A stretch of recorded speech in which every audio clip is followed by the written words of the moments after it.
Rugby World Cup final 2003. England get the job done. 20 points to 17 over the Wallabies in Sydney. Watched this last night.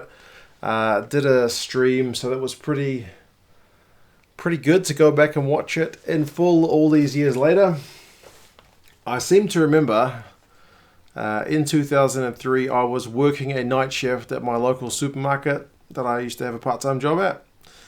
Stocking shelves and going to check the score every 10 minutes. I remember distinctly wanting England to win. I think it was probably because they had never won it before at that point, but perhaps also because the Aussies knocked the All Blacks out, George Greig in 4 more years and all that stuff. But either way, it's definitely been a while since I had gone back to watch it, so it was an interesting one to go back and watch. It's about as perfect in terms of the script of a final as you can get, like at least with the ending. It literally comes down to about the final 40 seconds of the game before the two teams can at last be separated. So in terms of that, the drama, it's one of the greatest finals ever in Rugby World Cup history. A bit of a game of two halves in terms of the scoring.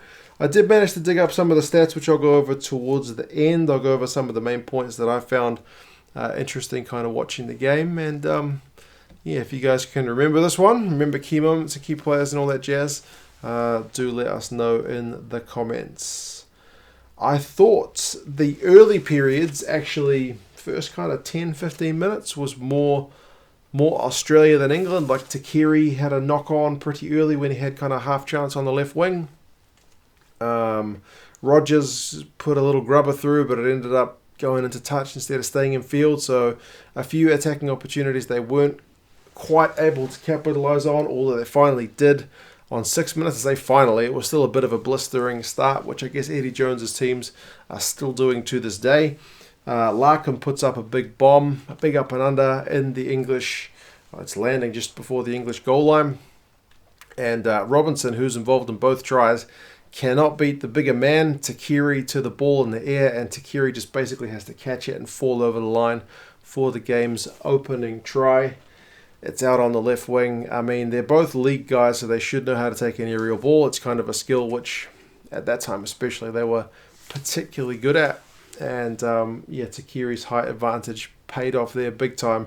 So, it was 5-0 early to the Wallabies. Flatley's kick for the conversion, very tough from the sideline, hits the post. And when you think about how close this game was, the fact that a few inches of post stopped him from slotting that kick straight, well, not straight between them, but at least between the sticks, must be pretty brutal for him to this day. I thought Thompson was kind of lucky early as well for England, because there might have been a little bit of foul play. I think if that had been done in 2019, they would have had a closer look at it. It was either a little bit of a swinging arm or a punch or something, but I think it was just a penalty to Australia in this case. 11 minutes, Wilkinson does his thing from 45 metres. The commentators say it's on the edge of his range, but his penalty kick sails over easy, and England get on the board to make it 5 points to 3. Australia is still putting the pressure on though. Like on 13 minutes, England are trying to clear the ball from their own 22. The fullback gets charged down, and I think it's an English hand that puts it into touch. So it's an attacking Aussie line-out throw. So England are still looking slightly on the defensive, and it's a story that will, I guess, continue throughout this final. The Aussies cannot win their own line-out ball. So England kind of get out of jail on that one. Larkham goes off with a bit of blood. So Giddo, the 19-year-old, comes on. And on 20 minutes, Wilkinson slots the second penalty of the game to put England in front 6 points to 5. That is the only lead change of the game. Australia were in front, England go in front. It gets tied up again, but never again do Australia go in front in this one. 22 minutes, he misses a drop goal. And 23 minutes, Woodman, I think he's the loose head. Maybe Kyle Sinclair, I know he's a tight head, but he's a prop. Maybe he saw Woodman playing in 2003 and saw what he was trying to do and decided that he was going to do it for real, because Woodman was trying some some pretty ambitious stuff for a prop in 2003. I can't remember if there were many props with kind of silky skills at that time, but Woodman tried like a pass behind his back, one-handed pass around his back, and it just went forward. It's like, this is not the time or the place for you to be trying that kind of stuff. Later on in the game, like 60, 70 minutes, the ball goes out his way and he tries to kind of shift direction and go back the other way, and I think fires the pass into the dirt. Not quite sure what he was thinking, but it didn't work. If Clive Woodward had hair, he would have been pulling it out. He looked frustrated up in the coach's box.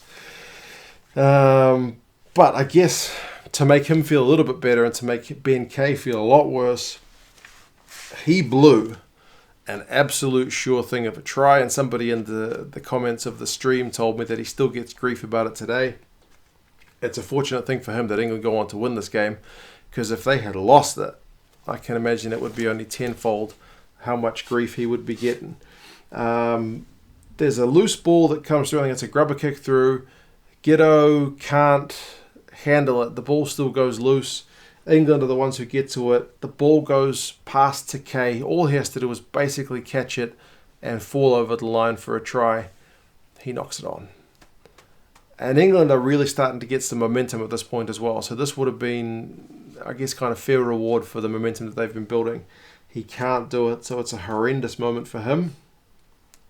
Fortunately, Wilkinson kicks another penalty on 28 minutes to extend the English lead to 9 points to 5, but they would have preferred a try.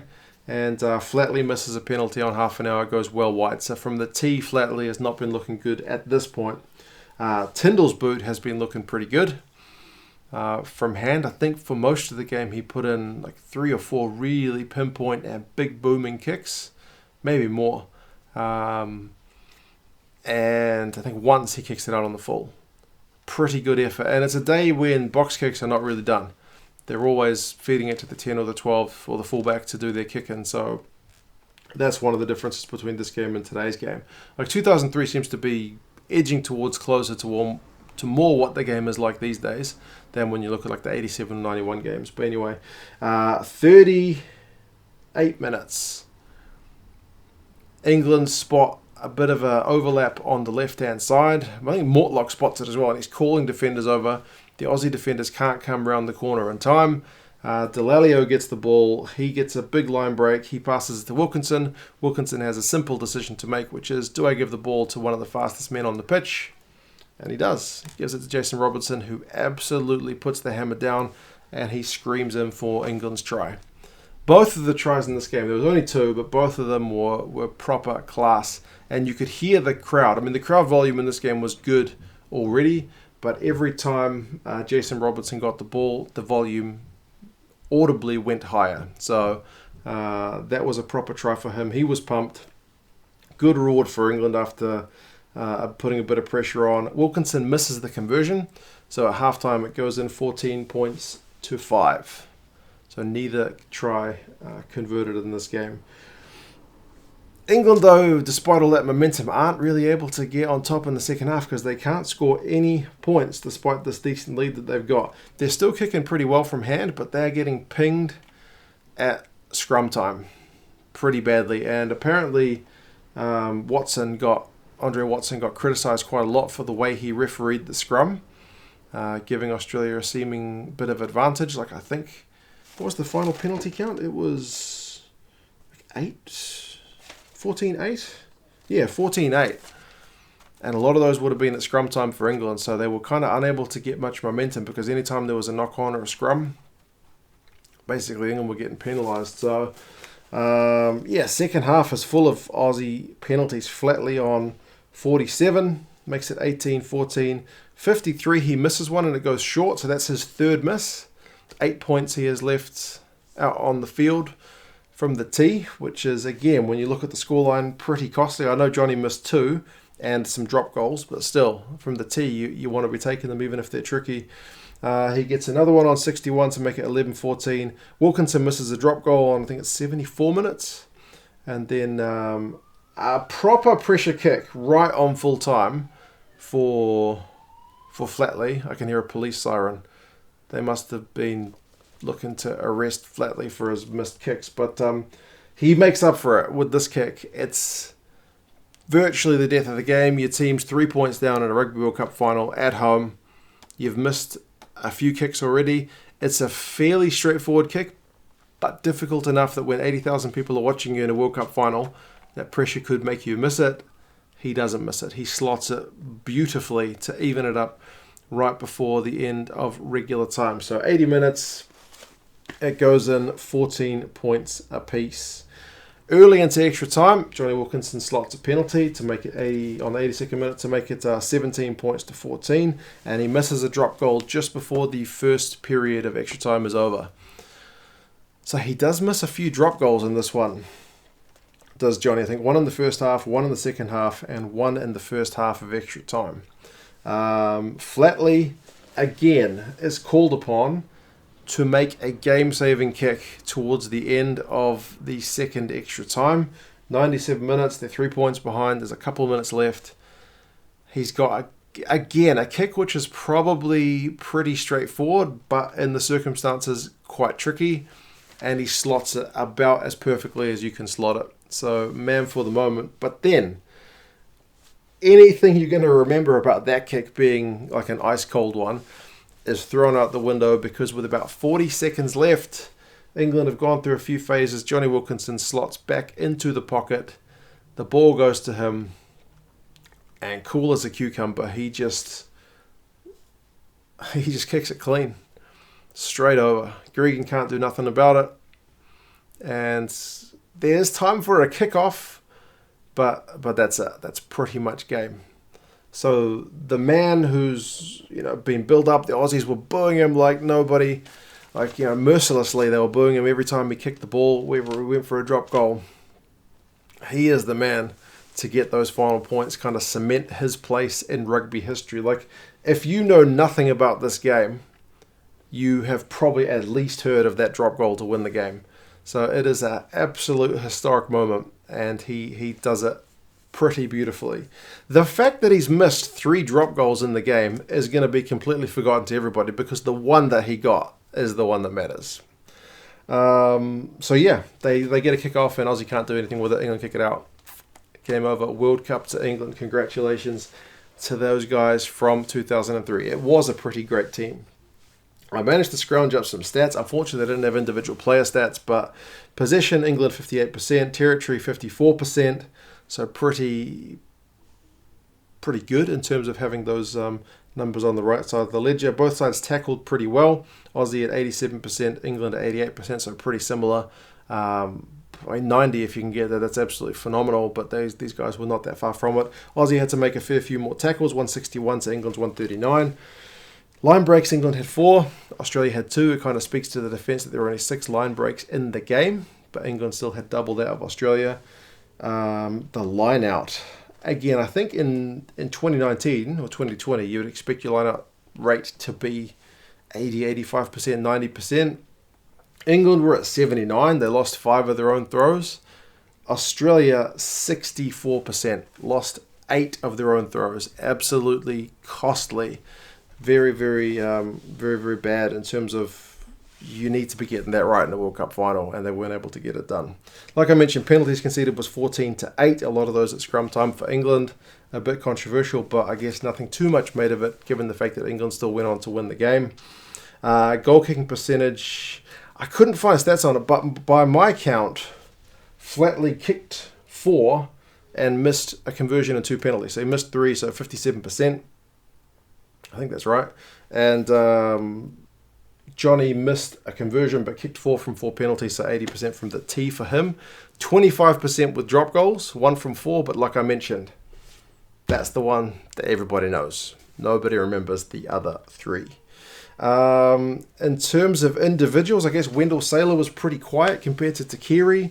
I thought Waugh and Smith would have been able to kind of get on top of the breakdown a wee bit more, but it wasn't really the case. I thought Dawson really ran the show and probably outshone his Aussie counterpart, so he was really on form. I know Wilkinson's going to get all the credit for this game, and Johnson for lifting the trophy, but I thought Dawson was phenomenal. Delalio was everywhere. Tyndall with that big boot of his and his big runs, very impressive. So, yeah, Interestingly, and I guess it's a bit of a contrast to the way the game is played now, England had 3 subs they didn't even bring on.